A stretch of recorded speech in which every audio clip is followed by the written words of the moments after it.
Welcome everyone to the council meeting September 3rd, 2024. Anyone in the audience needs amplified headphones, please raise your hand and we'll bring them up to you. Not seeing any, let's write the pledge.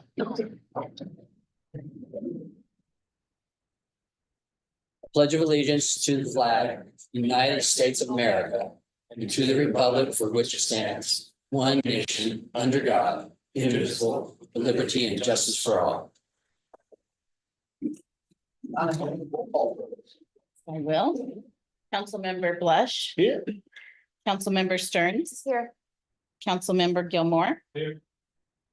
Mayor Nesco. Here. Deputy Mayor Sherman. Here. And we have Councilmember Sept via Zoom. Here. And Councilmember Gutierrez. Here. Thank you, Donna. You're welcome. Council have any late changes to the agenda? City manager? At the time, Mr. Mayor. All right. Council have any board reports to share? Let's see. Moving on. Are we ready for a reading of the consent agenda? Donna, will you please read the consent agenda? Yes. Vouchers numbered 111381 through 111413 and EFT payment numbers 589 through 610 in the total amount of $97,900.75. Vouchers numbered 111427 through 111457 and EFT payment numbers 611 through 623 in the total amount of $147,056.58. Payroll warrants numbered 3994 and 13186 through 13242. Warrants 111415 through 111426 in the amount of $368,593.31. We have two resolutions. Resolution number 1343-0824.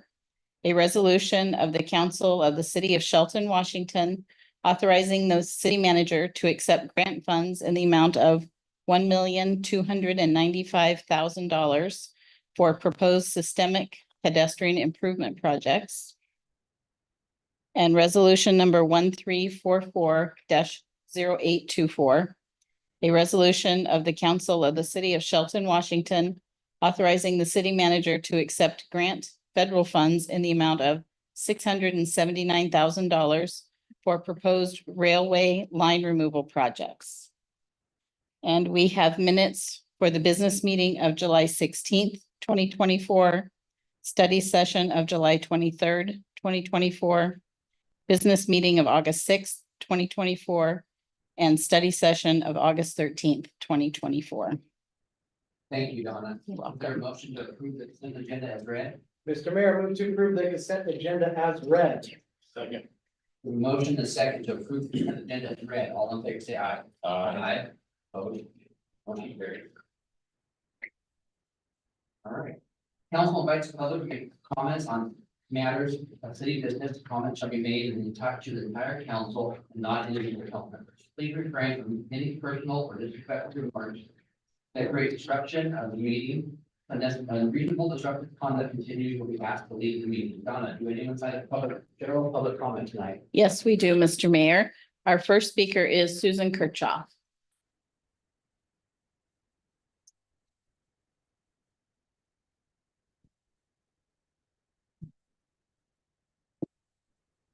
Hi, Mayor, City Council members, Susan Kirchhoff with the Youth Connection.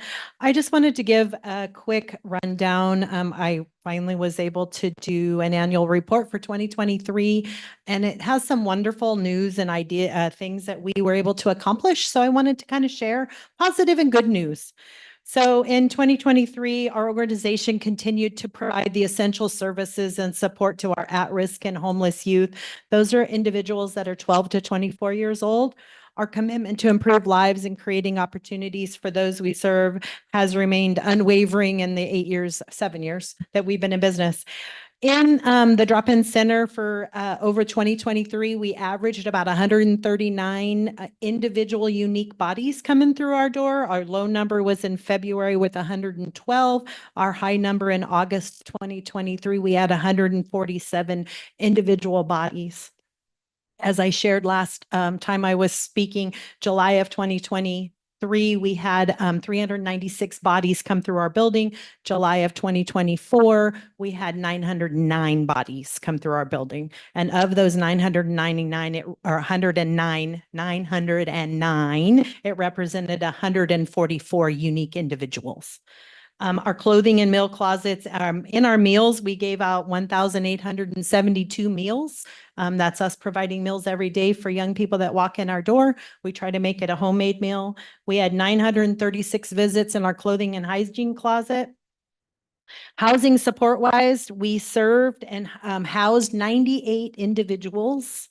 Of the individuals we signed up in our program, we had 119 that were 18 and above, and 34 of those were under 18. We prevented 29 people from becoming unhoused through our eviction prevention program. And demographically wise, we actually hit really good markers. We had 59% as white, 1.5 is Black, 7.7 is Native American, and 28.75 as our Hispanic population, which tells us that we really have to increase what we're doing to serve our young people that are Hispanic. As we look ahead, we're excited to look into 2025. As you all know, we're this close to getting our remodel done. We're hoping that we can continue to impact the lives of our young people to prevent them from becoming chronic homeless. That's our whole plan. And we know that as a community, we can work together to solve this homeless problem, because we need to remember that all of our people that are out there that are unhoused are still humans, and they deserve the respect that each of us as humans have. Thank you.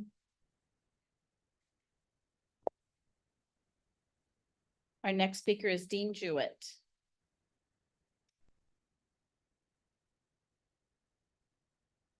Good evening, Dean Dewitt, lifelong Shelton citizen. I just got the journal here, and on the front page, we know where we have problems and we're working on it. Eric Anisco, Shelton Mayor. How long does it take?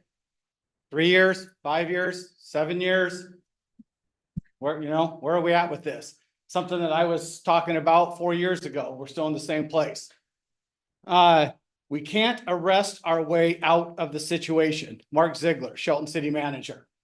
So if there's an individual that's an alcoholic or an addict, are they of rational thought? Do they have a clear mind? You don't know how many people that I've chatted with that their saving grace was being incarcerated. Why? Because they were able to go into the jail with a clouded head, come back out with a clear head, and make some good life-changing situation and decisions that allowed them to become a positive citizen in our community. So yes, you can. So I disagree. My wife and I put out a flyer. So there was some confusion apparently by individuals. They thought that it was a city flyer. Eric Anisco told the Journal. Of course, it wasn't a city flyer. The city doesn't actually go out and push that stuff forward so that everybody knows what's going on. If they're gonna do something, they keep it really quiet and they don't blast it out unless it's something like the art walk. But if it has to do with Brewer Park or a homeless situation or one of our parks, or it's a negative thing, well, then it's pretty much on the down low and you have to find out on yourself. We know where we have problems and we're working on it. I already talked about that. I know that there's a frustration, Mark said, whatever the solution, it has to be planned. It has to be concentrated. It has to be equitable and lawful. Well, the Supreme Court just passed a law, didn't they? Overturning Roe or overturning Martin and Boise. So Aberdeen had a no lay lie law and it was challenged and it was upheld. So if we have that, why can't we go forward with it? I know that there's Spokane's underneath the lawsuit from the ACLU. I know that Spokane is, but that doesn't mean that we don't do anything. Okay, I mean, it's gotten worse. There's vans that have been running around town for years. The negative impact is ridiculous. Just in the last 2 weeks, we've had at least a half a dozen people urinating in our parking lot, trespassing, damaging.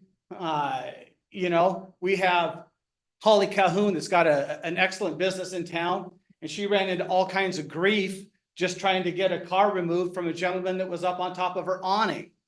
I mean, where are we at with this? Come on, guys, wake up.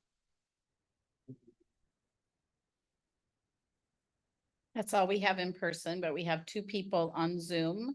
And our first comment is from Colleen Carmichael. Good evening, Mayor Inesco, Deputy Mayor Sherman, and fellow council members. I'm Colleen Carmichael, Executive Director of New Horizon Communities. What can we do to create an effective plan to end homelessness? First, partner with the Center. The Center is a mission-driven division of the National Alliance to End Homelessness that helps cities, counties, states, and nonprofits move more quickly toward an end to homelessness. It does this by working with them and with people experiencing homelessness to implement evidence-based best practices. That can be found at www.endhomelessness.org. Second, listen to the homeless. This is a quote. I was working on my associate's degree while living with my mother, and we lost our home of 15 years. She is a veteran who has been struggling with mental health issues.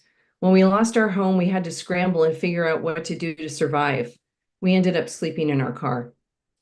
Number 3, build housing of any kind. How can we do this? Government can pay developers to build for the middle income earners. State legislators and housing agencies can increase developer subsidies for housing at all price levels. Legislators can tack on extra incentives for workforce housing for the middle class, including a law that decreases property taxes on new projects for below market rate housing. They can raise the income limit to live in the housing so households making 120% of their area median income can qualify. We can also pass a sales tax to help pay for much needed housing services. Again, listening to the homeless. Quote, I was able to get into an apartment. I signed up for about 15 buildings through their help.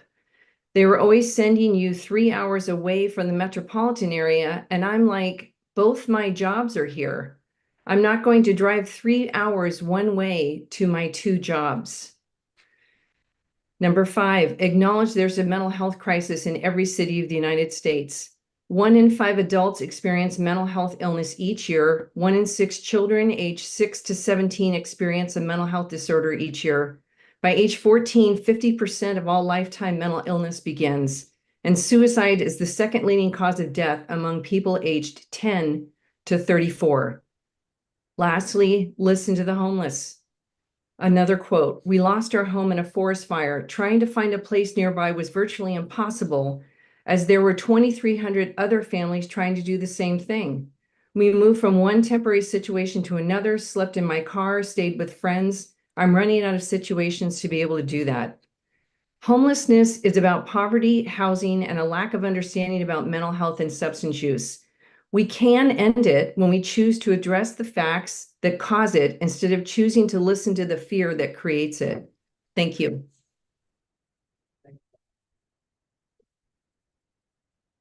Our next speaker is Dave Redman. Good evening, Mayor and Council members. My name is Dave Redman. I'm a retired Army officer and as well as the program supervisor at the Shelton Veterans Village. According to the National Low Income Housing Coalition, Housing First is a proven model for addressing homelessness that prioritizes access to permanent, stable housing linked with services as needed. Housing First recognizes that stable housing is a prerequisite for effectively improving quality of life. Once stably housed, individuals are better able to take advantage of improving quality of life and wraparound services to help support housing stability, employment, and recovery. Without stable housing, attaining these goals becomes more difficult. Because federal resources to address homelessness are scarce, it is critical that communities use these resources effectively to serve as many people as possible by investing in approaches like Housing First that have proven to be the most successful in getting people off the streets and into housing. During the course of the past 10 months since opening our doors, we've had the privilege of providing homes for 22 veterans, giving them a warm and dry place to shelter and to use as a base to begin rebuilding their lives. In that time, 9 of the veterans we have housed have rejoined the workforce. One is married and secured an apartment for his new bride and himself, while others have reconnected with estranged family. Our residents that have rejoined the workforce hold stable jobs, spend their money locally with sheltered businesses, and they have become a positive part of the community. This program works. Every day I come to work and I see firsthand the benefits of supported living for homeless veterans.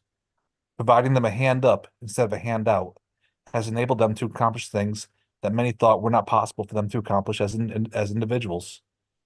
The support of the city and the county have directly contributed to the success of this and so many other programs. And with your understanding, I'd like to spend just a few moments to cite a couple of statistics from the Mason County reports.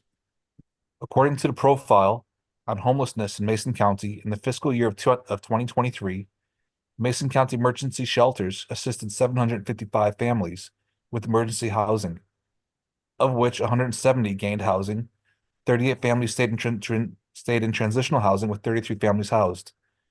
Other emergency programs like the HEN, Housing Emergency Needs, have helped 235 individuals with critical needs, and the Crossroads facility serviced 221 families in their time of need. The programs around Mason County and the city of Shelton are staffed by an amazing group of people who come in every day and give their all. And I look forward to seeing this same report next year, knowing that our little village up on the hill plays a part in the numbers and the people that they represent.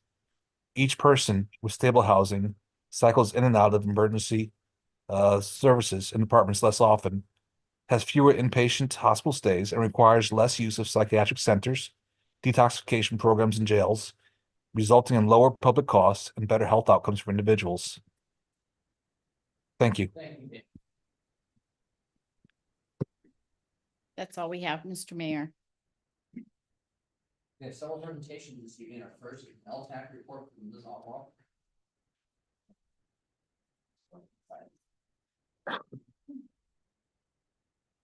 Hello. I have our second quarter report of for the museum. And then following that, I have the car show report too. So for the second quarter, we've had 647 visitors. Of those, 93 were out of state and 6 were international.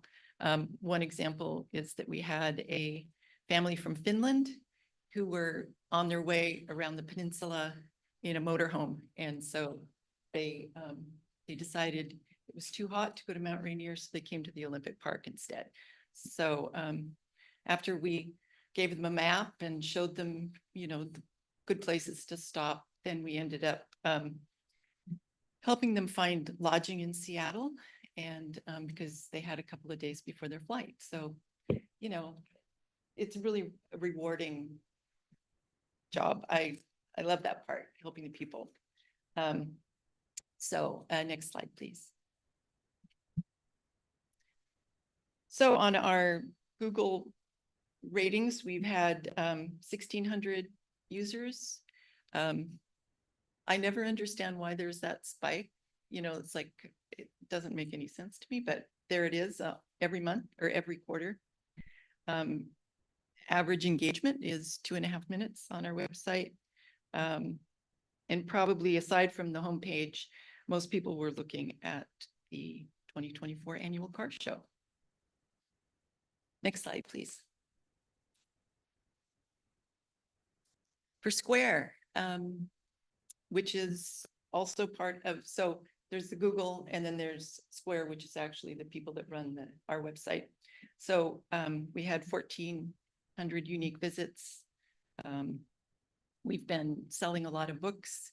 One thing that didn't make it into my report was that we had an article in the Seattle Times about the artist colony in Hood Canal, on Hood Canal. And so that was fun. I've never been quoted in the Times before and probably, hopefully never will again. But anyway, but we've sold multiple books. Mike Fredson's Artist Colony book has been popular because of that. And then next slide, please. Facebook. So we've reached 23,000 people. Maybe it's the same 1,000 looking multiple times. But our top,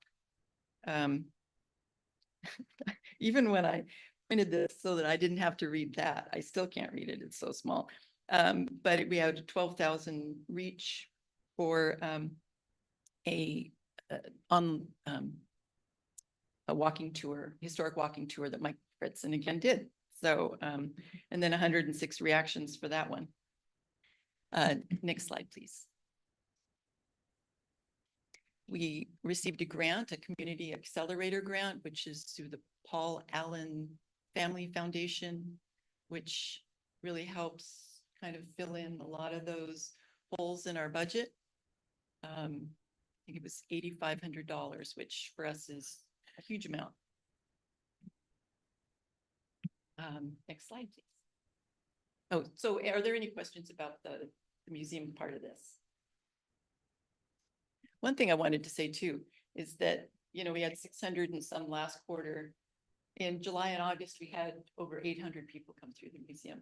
Some of that is tied to downtown events, which is fabulous because we get so many people who say, well, I've lived here 20 years and I've never been in. But we also just like randomly will have 25 people come in during a day. And then, you know, maybe the next day we only have 6, but still, it's all very rewarding. We have the Cruising Through Time car show, which happened June 30th. So segue right into this one. It was the second year that we partnered with the Downtown Merchants Association, which is extremely helpful because all of our car club people retired a few years ago during the pandemic. This year's car show brought in over 300 classic cars, of which 267 were actually registered. Some people just parked. In 2023, there were 146 cars registered. So that was a great improvement. We had thousands of spectators down in town on a Sunday, which is a great, you know, normally it's not always that busy on a Sunday. Of the registered participants, 33 were from distances greater than 50 miles.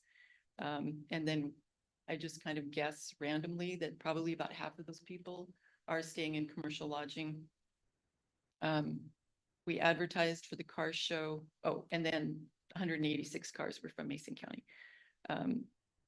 Advertising for the car show was through the Yellow Book, which is a car show thing, I guess, and social media, both by the Downtown Merchants and then by our Facebook page and our website.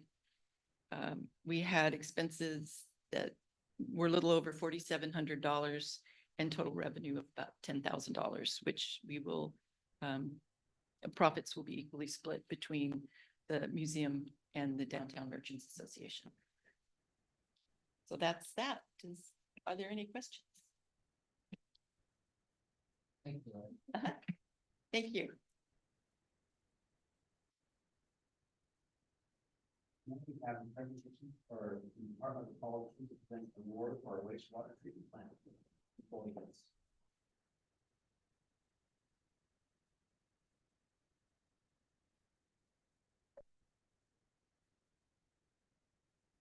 Good evening, Mr. Mayor, City Council. My name is Dinas Kleinberg. I'm in the Department of Ecology.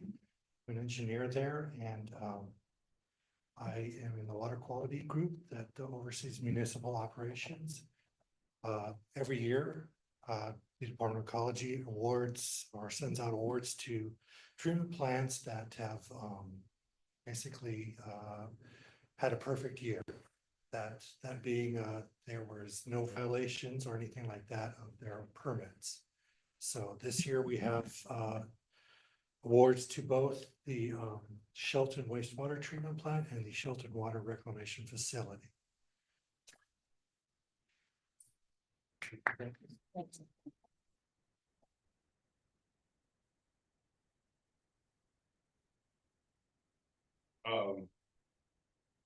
I'm the superintendent of wastewater for Shelton Burn Armstrong, but these awards are the work from our crews in the field. They're the ones when it's pouring down rain, everybody's at home, that they all have to come in, make sure that everything is running correctly at the treatment plant. On call, work weekends, but this is really a testament to their work. So thank you. Great job, guys. Hey, Brent, if you don't mind having guys come up, let's get a picture with the award and get all of you guys for posterity there. Jay, you don't mind? Okay. Yeah, whatever works, somewhere in there. Yeah, just play one on TV.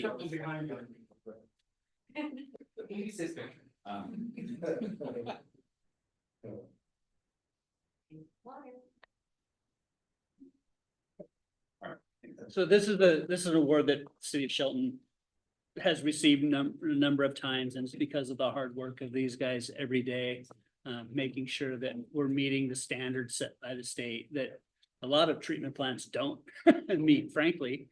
We can be quite proud of that.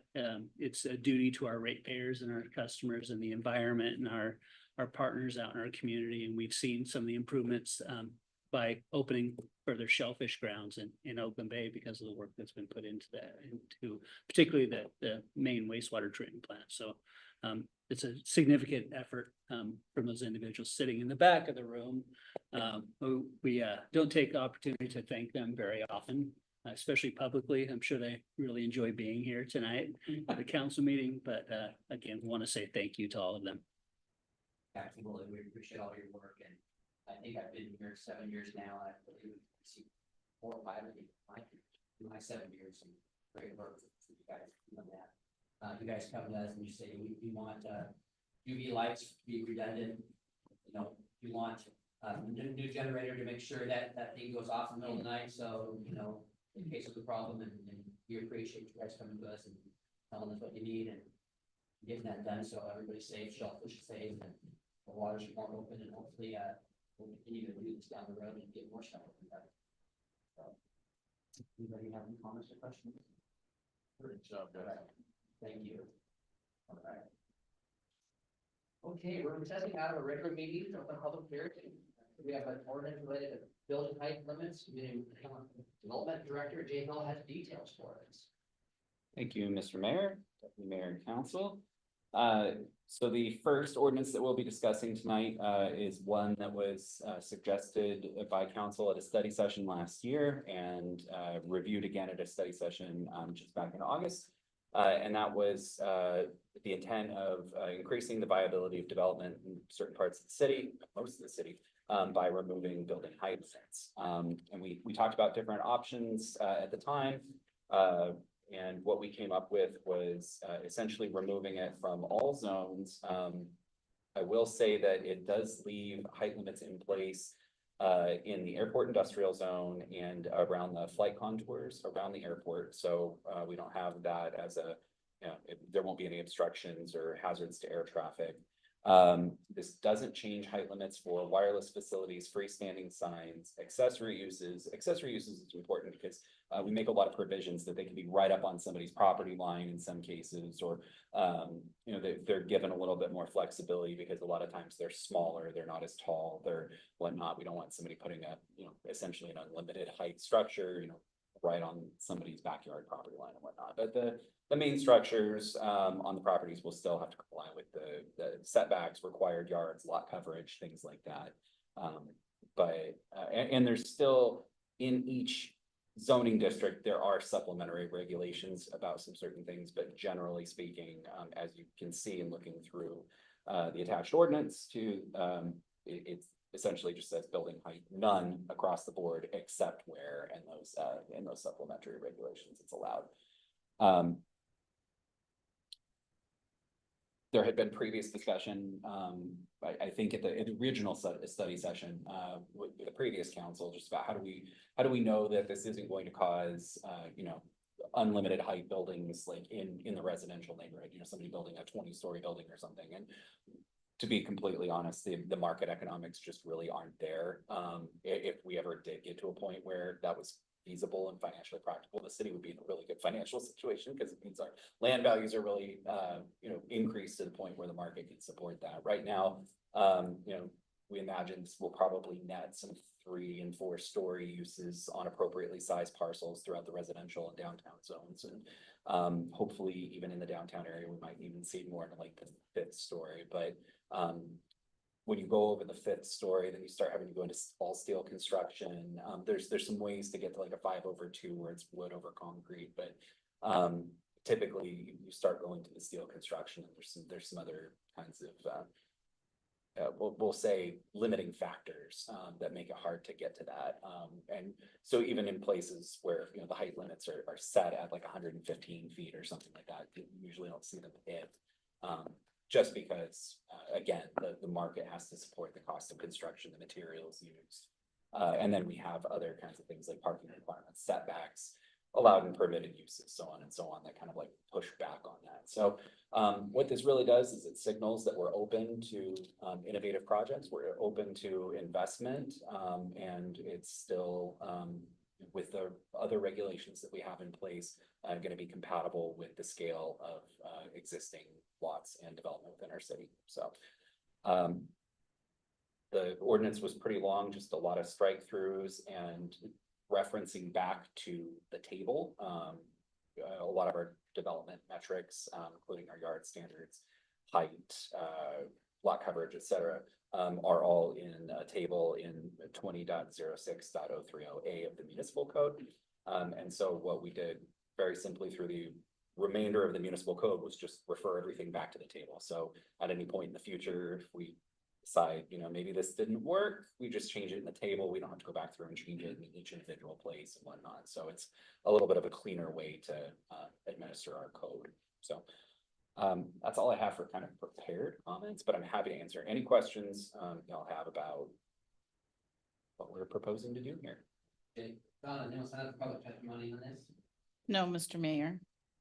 Right, may we read ordinance number 2021-0824. Ordinance number 2021-0824. An ordinance of the city of Shelton, Washington, amending Title 20 of the Shelton Municipal Code for the purpose of abolishing building height limits. Motion. Mr. Mayor, I move that we place ordinance number 2021-0824 on the action agenda at the November 5th, 2024 regular council meeting. All right, comments or questions? Okay. Yeah. If I may add, the one thing I forgot to mention in my original comments, this does require 60-day review by the Department of Commerce. And that's why it has to go in November, because they have statutory 60 days to review the ordinance for any comments. We rarely, if ever, get comments back. But that's their right for all development regulations. So that's why it's recommended for the November 5th meeting. So thank you. Any comments or questions? Some of the benefits of this would be like apartment building, the apartment down below, maybe if it wasn't, the lot wasn't big enough for parking. They could have like 3-story apartment parking, and also could be for office buildings, and also for downtown, if we have a vacant lot, you know, want some density, we have retail on the bottom, we could have, retail on the bottom, we could have, residential on top, so like, kind of like benefits. And also with commercial development, as you mentioned, we had a potential hotel, about a year and a half ago now. And they came in, they worked their site to get it right under our 35-foot height limit.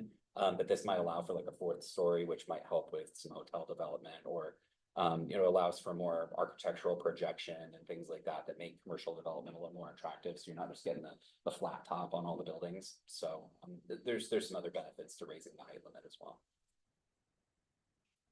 It'd be great to get a local hotel and not have to have somebody look further housing over in Seattle for somebody for the weekend. So. Were they still in Grand Cameron for this? They want to go 4-story. No? No. By right. Any other question? Motion and second to place ordinance number 2021. 0824 on the action agenda. Number 5th, regular council meeting. All in favor, say aye. Aye. All opposed?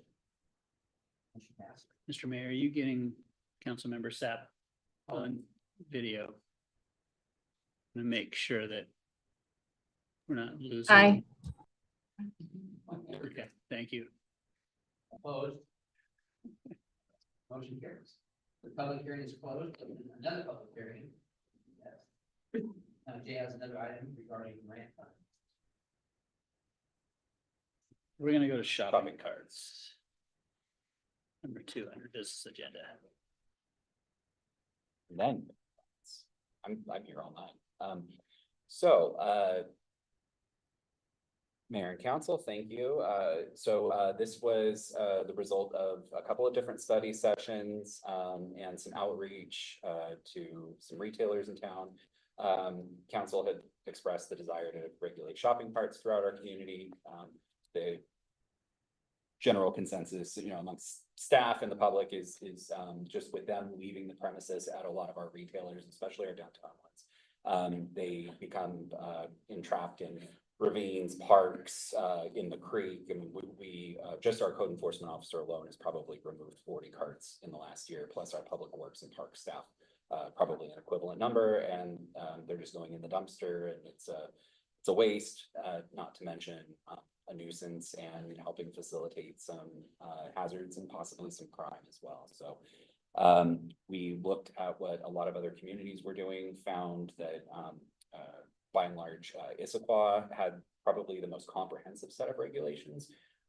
Theirs was 20-something pages. We pared ours down significantly from what they had selected, but also, you know, theirs have been tested and worked. And so we proceeded with some of the concepts that they had used. And at our August 13th study session, we took a look at that again and shrank some of it down and put some bookends around fees and policies. And this is what we have in front of you today. And so one thing to note is that we had discussed this ordinance would be approved now with an effective date at the end of the year. And that's to give our retail operators some time to adjust their operations and come up with a plan for how they want to retain their carts on site. The council had discussions about wanting to have that flexibility, that it not just be a prescribed measure, but that there be alternatives, or if they come up with something that's not on our suggested list of items, that there is the flexibility that they can come to us with a suggestion as well. And so with that, just very general overview of the regulations, they are required to provide security measures, which is a defined term within the ordinance. And that means anything from electronically activated self-braking wheels to some sort of, you know, personnel on site. There's a lot of different options that they could take. They are required to contain carts on their property and retrieve them if they leave the property. They are required to post the signage that is identified in the state law, RCW 9856. And so by putting that sign on there and making it a requirement of the city to have it there, right now it's just if the cart has the sign and someone removes the cart, it becomes a misdemeanor. Now the sign must be on there. And so by proxy, if the cart is gone, it's misdemeanor. And then there was, again, just removal and collection by the city. We may, at our discretion, remove the carts. We'll notify them. If the carts don't have the required signage, we don't know who to get a hold of to return them. They can just be disposed of as we see fit. There's a flat fee of $100 per cart if the city is the one who collects that, the cart. But there's no obligation on the city to be the cart service for any of these businesses. And then finally, just if a cart is found off of the premises, it's a rebuttable presumption that the cart was removed or was taken by someone from someone who removed it. So anyway, it makes it stolen property essentially. So someone removing the cart would be guilty of a misdemeanor, and someone who did not remove the cart but is in possession of the cart is guilty of possession of stolen property, which is a gross misdemeanor. So basically, if you're not on the site of a retailer and you have a cart, you are committing a crime in the city of Sheldon and other cities that have adopted this as a measure. That being said, we've also identified that this is kind of more of a secondary offense. We're not going to be just rolling around looking for people who are pushing carts and whatnot, but if they have accumulated it along with some other offenses, this is a secondary offense for a prosecution. So, and again, the ordinance takes effect January 1st of next year. So, happy to answer any questions about ordinance 2022-824. Reading ordinance number 2022-0824. Do you want to know if there's public testimony first, Mr. Mayor? There is not. Reading ordinance number 2022-0824. Yes. Ordinance number 2022-0824. An ordinance of the city of Shelton, Washington, adding chapter 8.30 to the Shelton Municipal Code relating to the regulation of shopping carts. Thank you, Don. Do we have a motion? Mr. Mayor, I move that we place ordinance number 2022-0824 on the action agenda at the September 17th, 2024 regular council meeting. Comments or questions? Sure. One of our allowed processes for securing carts is using a shopping cart collection service. I know every time we brought this up, the last two times, there's been some concern about what that might look like. When I was digging into it, there's nothing around here that I can find online where there's actually an example of that sort of service in Washington State. I found two metropolitan areas in California. Washington State doesn't have any laws that govern how those would operate, as far as I can tell. California does. They have codes on what sort of records need to be maintained and what sort of signage needs to be on the vehicle.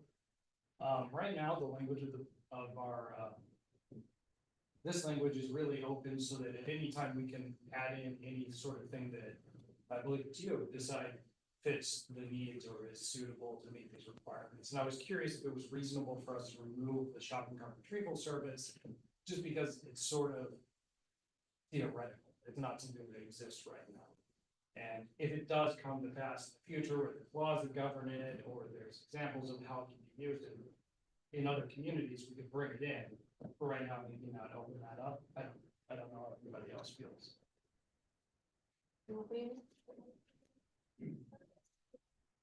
Put it in like as available. Just change the verbiage to that. Because now that it's out there, I mean, it's bound to happen. How quickly could we repeal this whole resolution if we don't like it, how it's being? Or that service? Same process you're hearing tonight. It would, yeah. It So would we take come several- before the council as a briefing and then action. And then would it take 60 days or something like that? Or- No, Yeah, this isn't, right. this isn't considered development regulation or commerce's purview. And we can always make an amendment to it at any council meeting as well in the near future. Again, following the same kind of process to amend the municipal code.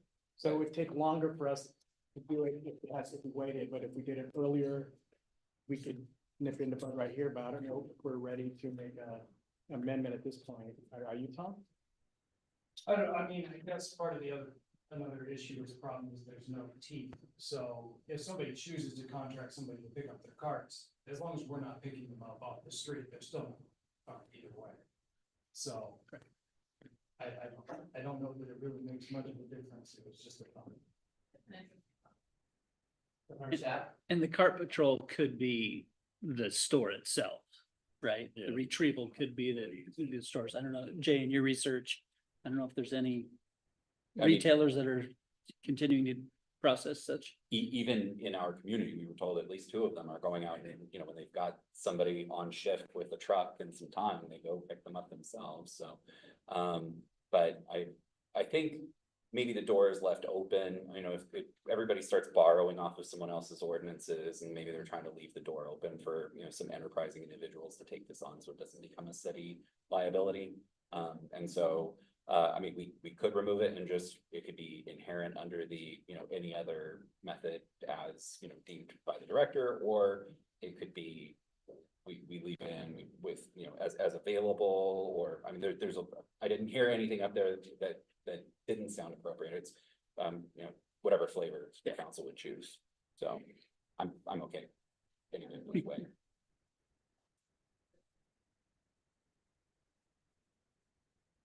Staff, you have anything?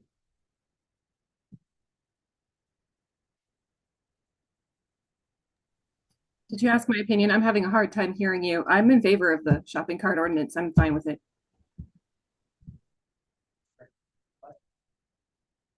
I have some questions. So when we first, you just mentioned it again, there's some options here. When we first started talking about this, there was options, but now it looks to me like it's kind of a full meal deal. So if they put their electronic activated self-braking wheels on, they're still responsible if these cars somehow get off the lot, even though that they've done what we've asked them to do, and they've locked these wheels out.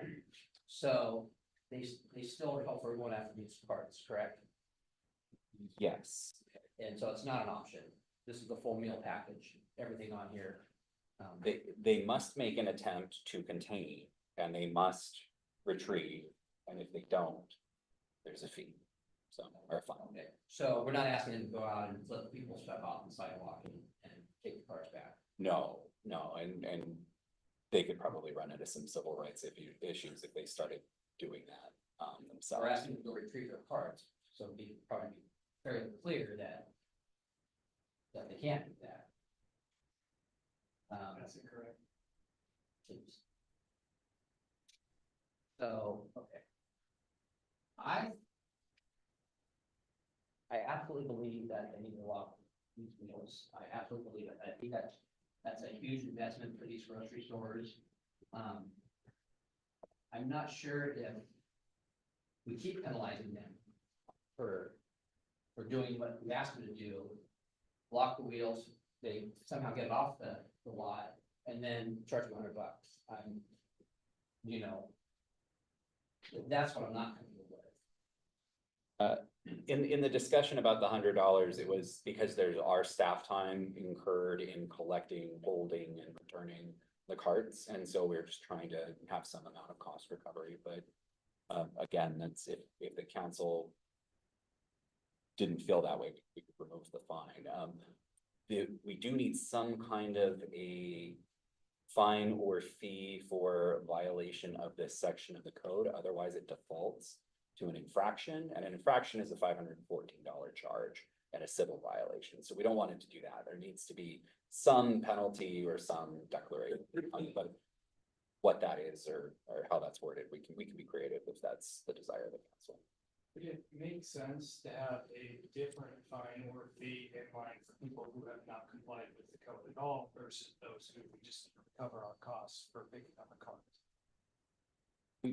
We could do that. That seems reasonable. Yeah.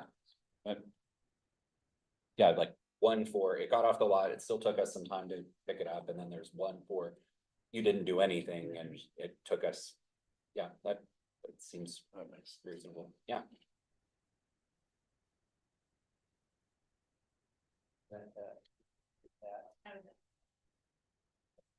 So, need an amendment on that? Yeah, absolutely. You can do that tonight, or we can take feedback and read and draft this and bring it back for for action, you know, based on this, based on the feedback, or you can certainly provide an amendment to the ordinance. Well, I guess it's not there yet, because some more fine makes sense. I'm not sure if we all want to make it the infraction level or if it needs to be something slightly more what influences action without being overly expensive. I don't know.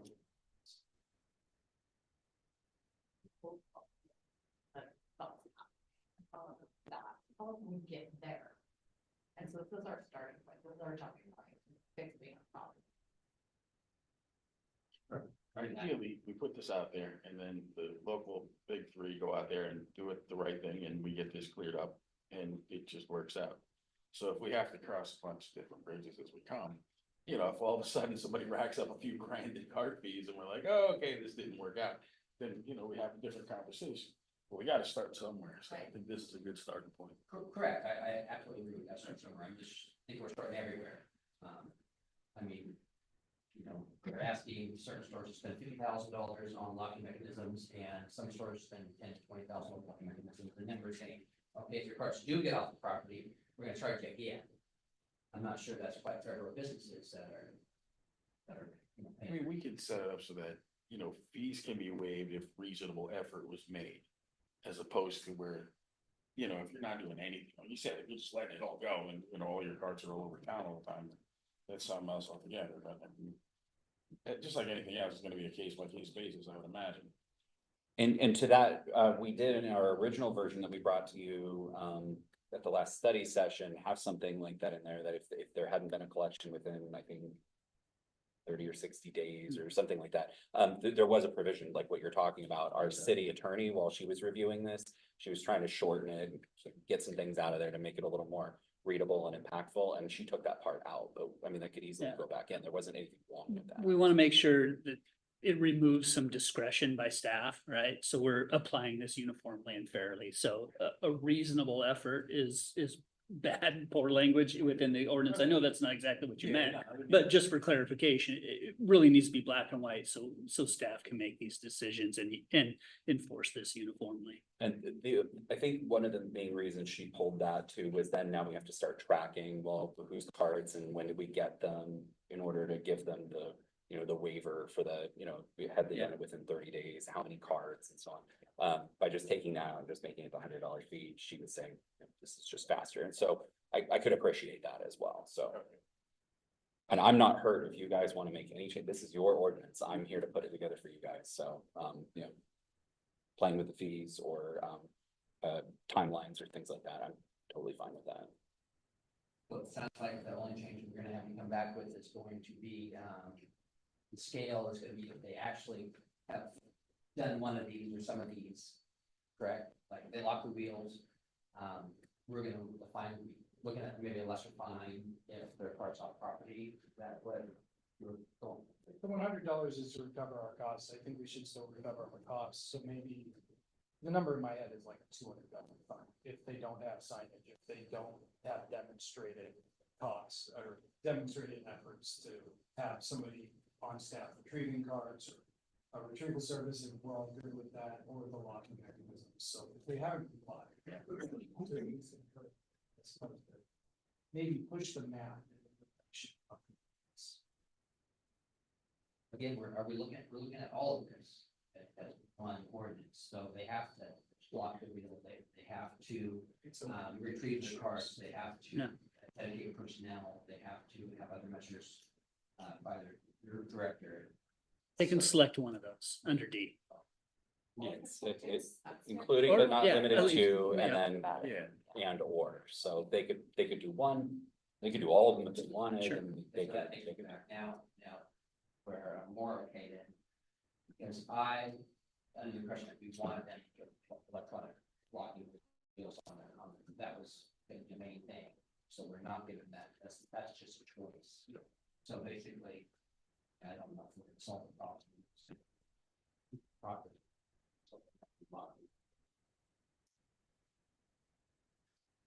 I think.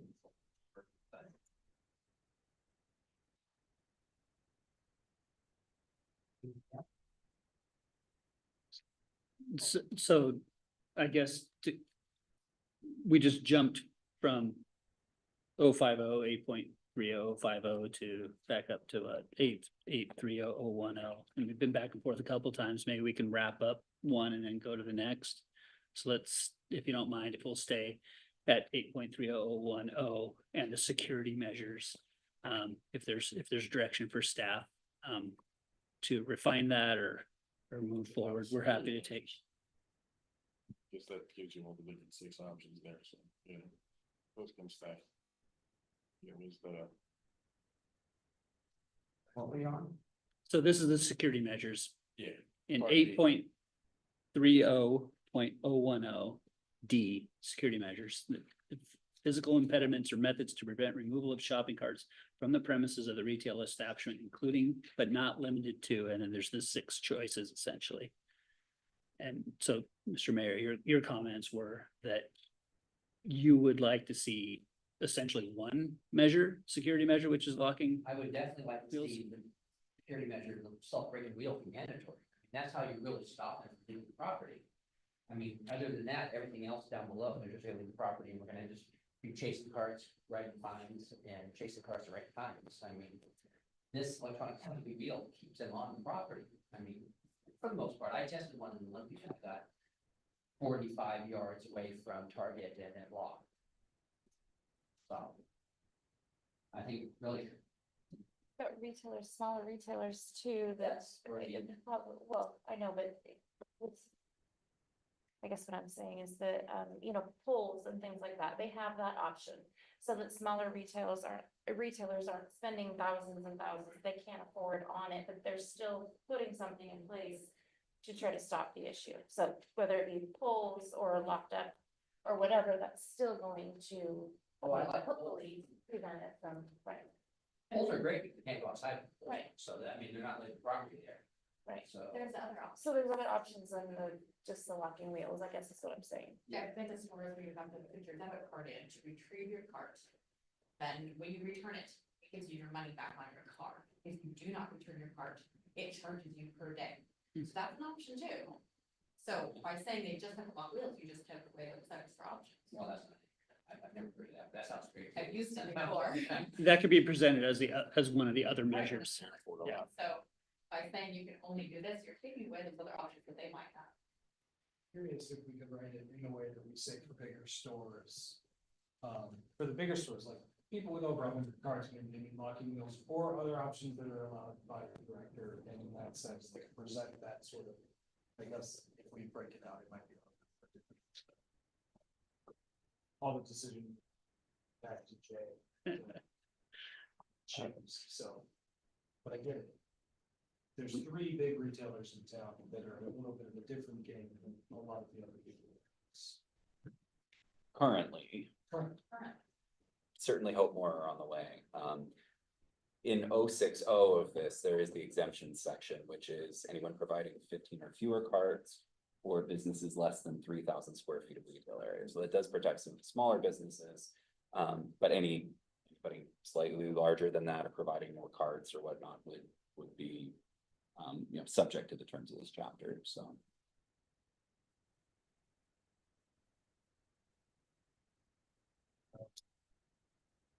I think still waiting for, I guess, majority on whether the security measures are okay as written, or you want to see some edits moving forward. I'm okay with this, good starting point, I think. I'll get going forward. I'm okay with that section. Forward. Move forward. No objections. Yeah, forward, moving forward. Now, do you still want, when you come back, or do you want to go ahead and move forward tonight? Well, so, Mr. Mayor, if you don't mind, we have the fines and the fees, sorry, 8.30.50 to discuss further. Okay, sorry.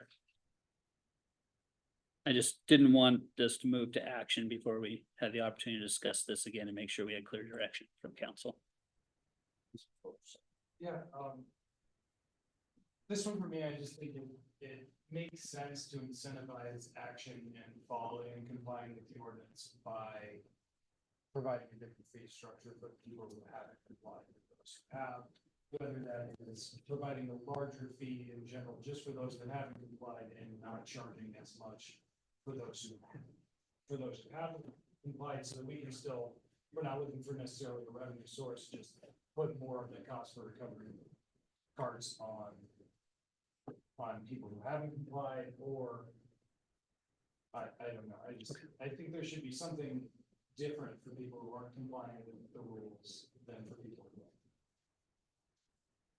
I move to change the fee structure at 8.30.050 from 100 to 200, depending upon the structure.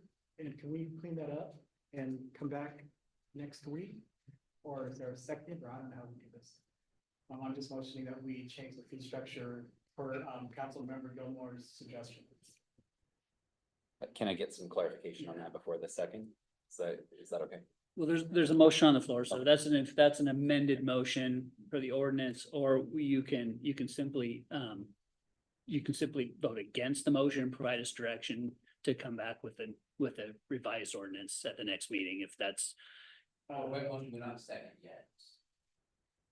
Oh, excuse, There's the original motion was seconded. Yeah. I didn't hear it. by George. Oh, okay. Yeah, yeah. Okay, so now there's a motion in a second, so what then? There's a motion and a second for as presented, yes. Without an amendment. Sorry for interrupting. There's a motion in a second to approve, but there's a motion in a second now with an amendment. There's a motion for amending, Yes. exactly. Okay, so the motion is second to amend the ordinance to raise the fee $200 based on, what did you say, the based on compliance? Compliance? That sound right? As I understand the discussion, it was $100 fee for cost recovery if they have complied, and 200 if they didn't comply and we had to collect. Is that? With the other options. That was as I understood. That was the intent. That was my understanding. Also. Okay, motion is second to amend, where are we, number 2022-0824 to raise the fee to 200 for non-compliance per card and keep the $100 fee for people who comply. All in favor, say aye. Aye. Aye. Opposed? Motion carries. Now we have the second motion. Did we catch Councilmember Sept? Okay, good. I was in favor. Make sure. So now we have the original motion. So we're ready for that? Yeah, we had a motion, second. We have a motion and a second, plus one, 2022-0824 on the acronym. September 17th, regular company for consideration. All in favor, say aye. Aye. Opposed? That motion carries. So it's that, right? So, yeah, correct. Question mark, right? We just approved an amended ordinance, right? Correct. The main motion, if you do not want to move that language forward, you should vote nay. If you vote yes, you're moving forward essentially both portion or both versions of this ordinance. Correct. So if you want the amended version of the ordinance, yay. If you want the original version of if you don't want the original version of the ordinance, you vote nay against that. That's the intent, correct? Or they could withdraw the Or withdraw the motion. Withdraw the Absolutely original right. motion. So withdraw which one? And Withdraw the original. Councilmember Gutierrez made the original motion. I withdraw the original motion, Okay. So the amended motion. the amended motion. Great. Who's seconding? Second. Okay. Okay. Motion to withdraw the main motion. Yes. All in favor, say aye. Aye. Great. I think that's the intent, correct? Okay, great. Thank you. Sorry, guys, we don't get these very often. Yeah. And we want to move forward tonight, correct? When we do, they're always. It's great. Good discussion. Appreciate it. All right. Thank you. Public hearings open. Go to item J, a resolution to accept grant. Thank you. So this one, I have two that I'm going to share with you tonight. They're both for the main project. So as I've briefed a couple times over the summer, we've been hard at work with one of our on-call engineering consultants to basically figure out how to remove all of the rails from the old Simpson Timber Railroad and replace that with a gravel surface. It's currently being used as a trail. People are walking and whatnot. It's kind of a hazard. It's also difficult for us to get out and do maintenance and cleanups and move people along if people have started staying there a little too long, so on and so on. At the very least, we need to get the rails and the rail ties up and get it to a more passable surface. And so that's going to hopefully be occurring. We'll be going out to bid within the next couple of weeks for that, and hopefully have that interim kind of gravel trail by the end of the year, hopefully. That includes a little bit safer, definitely safer bridge crossing at Goldsboro Creek. Right now, the old Simpson Rail Bridge is open to below. A very thin person could probably fall through. I couldn't, my daughter could, but anyway, so we're gonna put a decking over that anyway, so that's all occurring separately. What would happen after that, what's going to happen hopefully concurrently, is that we start trying to do an invitation to bid for design of a more complete trail. So the final version is what we would call it, you know, a paved trail with benches and lights and garbage cans and public art and a real, you know, kind of Burt Gilman kind of experience, a bike trail through town. And as we talked about before, there's the portion that runs along the Simpson rail alignment. And then there was a second portion that we identified, and that'll be the next grant that we talk about, which would run from Neyland Park up to the marina. And we don't have a route for that yet, but that's what the part of the grant funding would be for. So this first grant can be used for the entirety of the rail trail. It can be used all the way from US 101 to the marina. So going through all the way out, and this is for final design, construction drawings, and specs and all that kind of stuff for what the final trail would look like. That way, when construction money is available, we have plans, we're ready to go. It's plug and play. The next grant that I'll talk about is for just the second phase, from Neyland Park across Goldsboro Creek somehow out to the marina, and that as part of the design and planning process, we'll figure out how it's going to get there.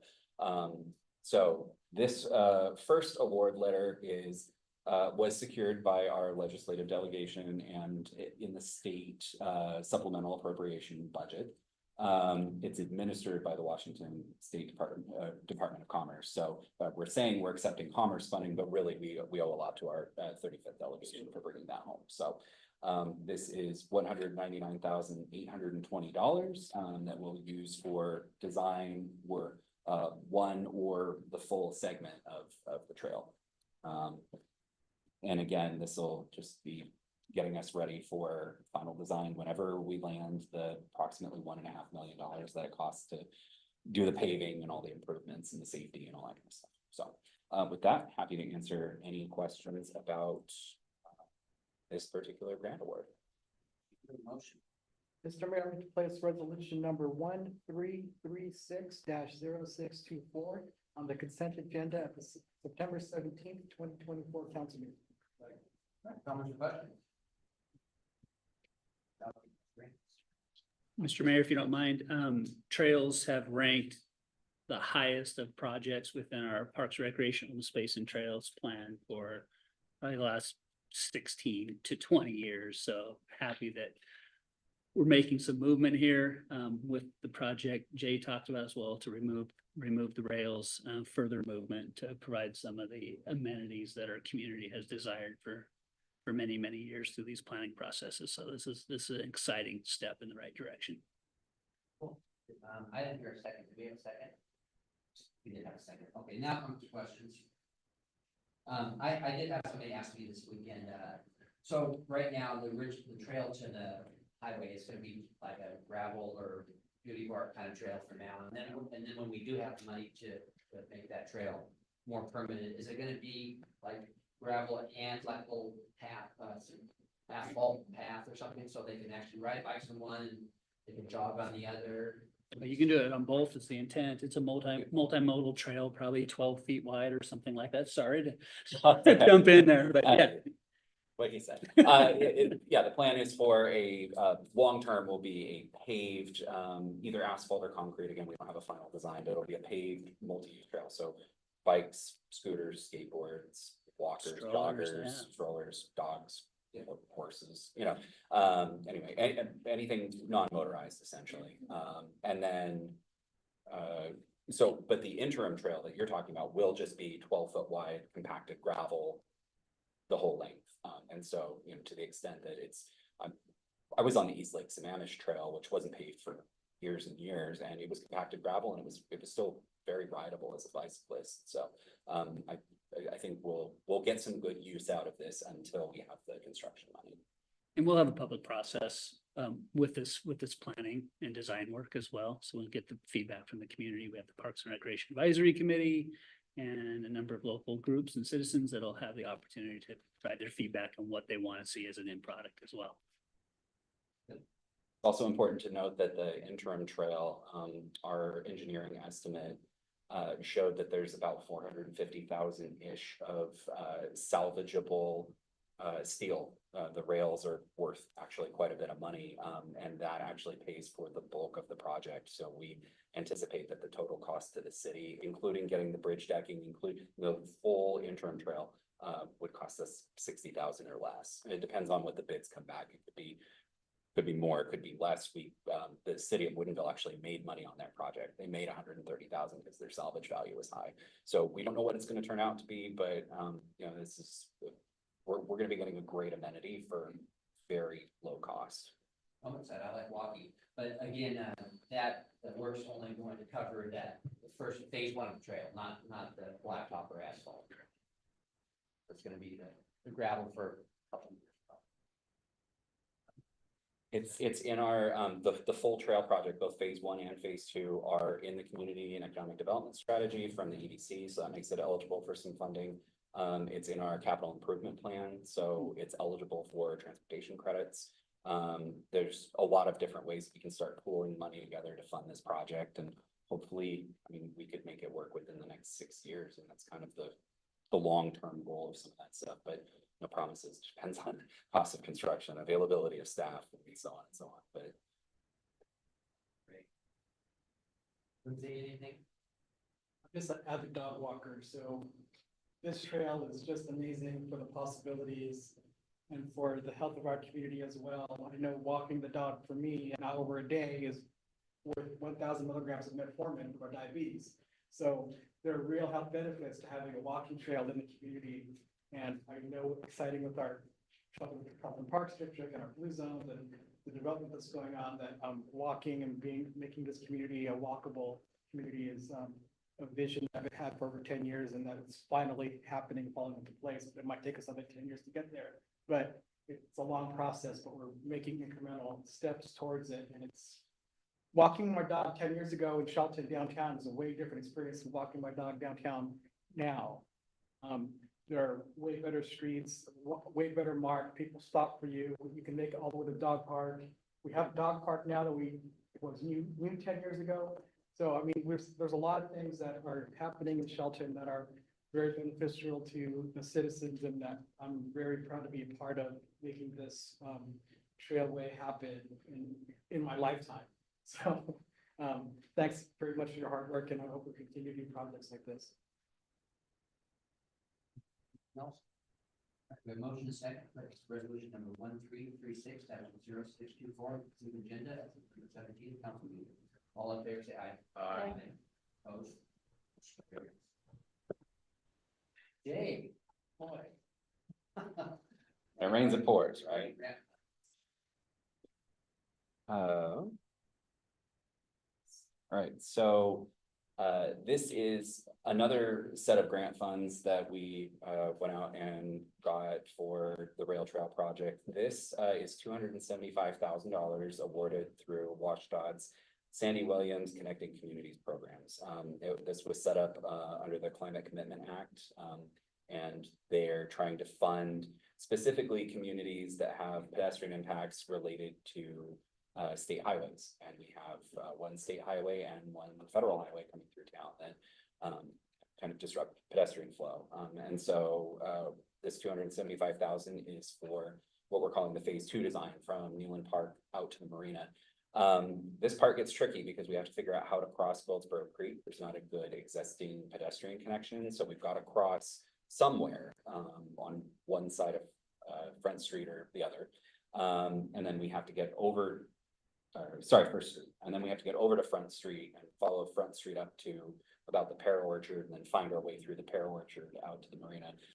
There's some older plans for a boardwalk through the pear orchard, and we'll see if as part of this project, those can be renewed and revived if they meet standards. And then just trying to get all the way out to the marina. And the goal is that, you know, once we have this final complete trail, people will be able to get all the way through town, go past the art district, get downtown on their bikes or by walking or whatnot, get out to the water, see the water. There's not a lot of places in the community right now where you can actually even see Oakland Bay, much less get down to touch it. So this is really exciting. This 275,000, again, is for construction, planning and design. So we hope to have full design documents at the end of this process for whatever bridge crossing, whatever trail segments, et cetera, all the way out to the marina from Newland Park. There is, and I mentioned this in the staff report, there's an element of risk. So there's a ballot initiative right now to repeal the Climate Commitment Act. If that goes through, any unobligated funding gets pulled back. So we're going to try to get this spent as quickly as we can, knowing that November is just right around the corner. So and again, construction funding hasn't been identified for this project, but we sincerely hope that by being in the CIP and the SEDS and a couple of other places that we'll be able to shake some more money loose to get this done. Jay, you have a motion? Mr. Mayor, I move to place resolution number 1338-0624 on the consent agenda on September 17th, 2024 at the council. Second. How much question? I think it's really impressive that we applied for 250,000, but we got 255. I mean, how often did you ask for money to give you more? I wasn't gonna say anything. They asked if we wanted more. Yeah. Yes, please, thank you. That'd be great. So what's that? It's really important to get the study done so we're ready to go if and when money comes our way. So thanks very much for your efforts in getting this grant.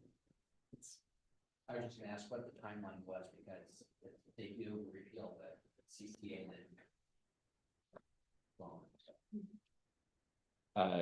We would love to get an invitation to bid very soon.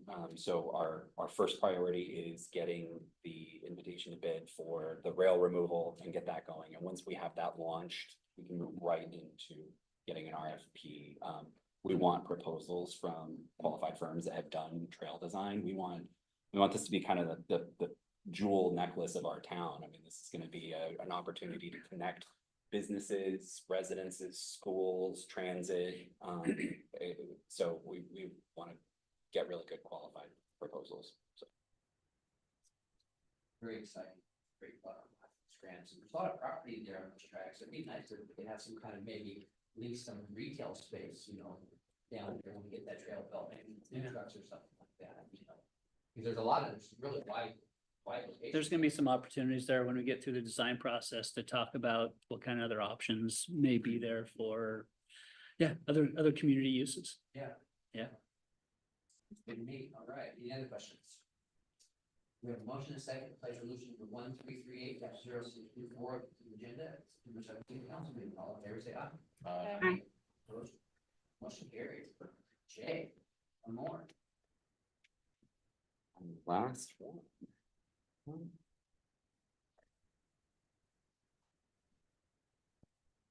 Right, so we are a very small department, and you know, it's myself acting as the current building official. We hired a building inspector just about a month ago. And he's working on getting the appropriate training and certifications to become a certified building official, but that's going to take a period of time. And so he can do residential inspections, and by the end of October, some residential plan reviews, most residential plan reviews. But we do have a lot of work in the pipeline. We have 199 homes, at Olympic Heights that was, approved in preliminary plat just a couple, I guess we're on a couple months ago now. We just received, an application, well, the beginning parts of an application for 306 more homes. And we are still working with another developer, on just kind of some final tweaks on 365 homes. So we've got a lot of work in the pipeline, and we absolutely need outside support to help get these permits through.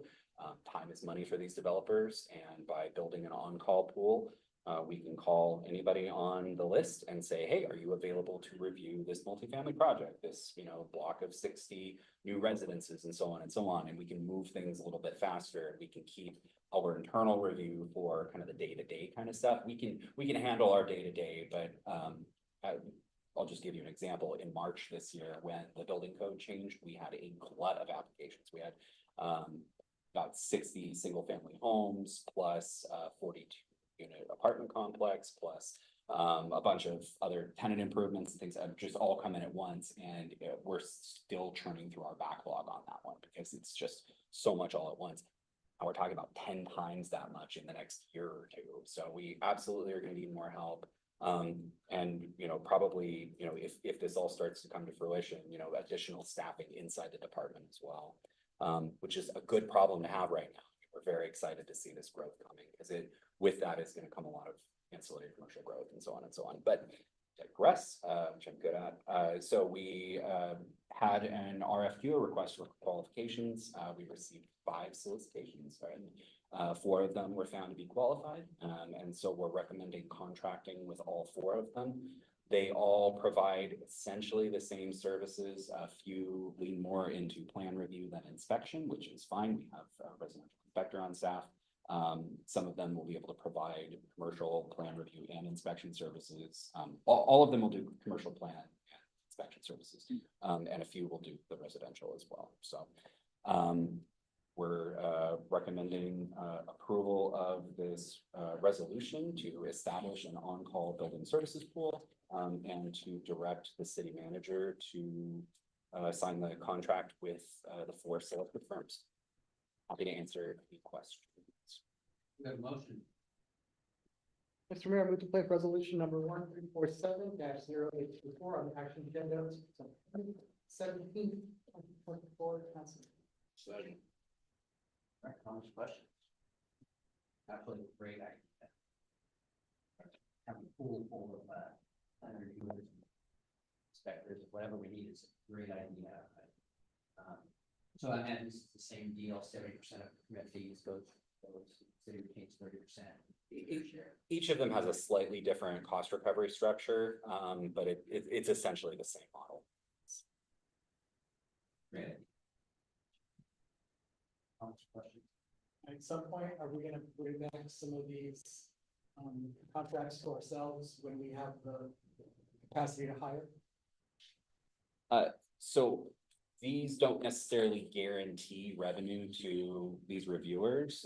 This is like as they're available, as we have projects, we give them, it's exchange like that. So if we did have more capacity in-house, assuming that we could, accurately predict a sustained forecast of building, not just one glut of 200 homes, but I mean, if it's truly going to be 200, 300, 365, so on moving forward over the next couple of years, we can start to forecast a little bit better. And at that point, I would hope that we would bring some back internally. But this I hope is a relief valve for staff. Like this shouldn't long-term replace what we can do, but should definitely augment us during the surge as we get, a bulk of permits.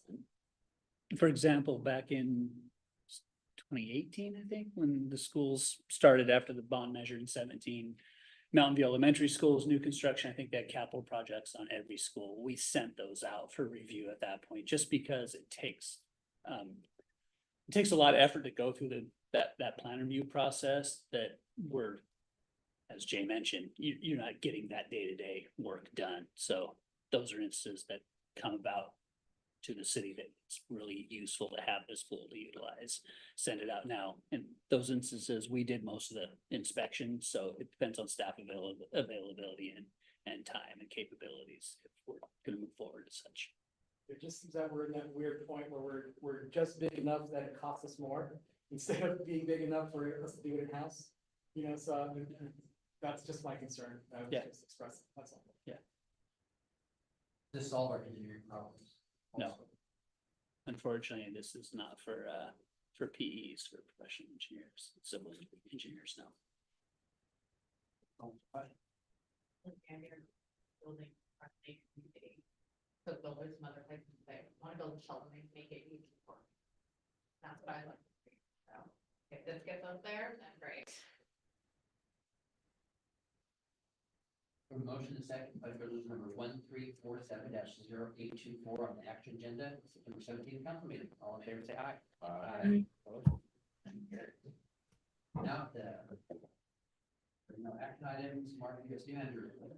Just a couple things, Mr. Mayor, council, I think school started today, right? Yeah, so, just remind everybody what's going on out there, a lot more cars out on the streets.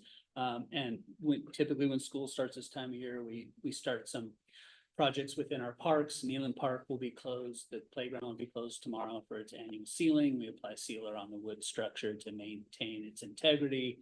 It very well will be closed for a week while that sealer is curing. So there'll be signs up, ribbons up. We'll announce it publicly when it opens back up to the community. But this annual maintenance has led it to, boy, I have to think back 7 years, I think, old now.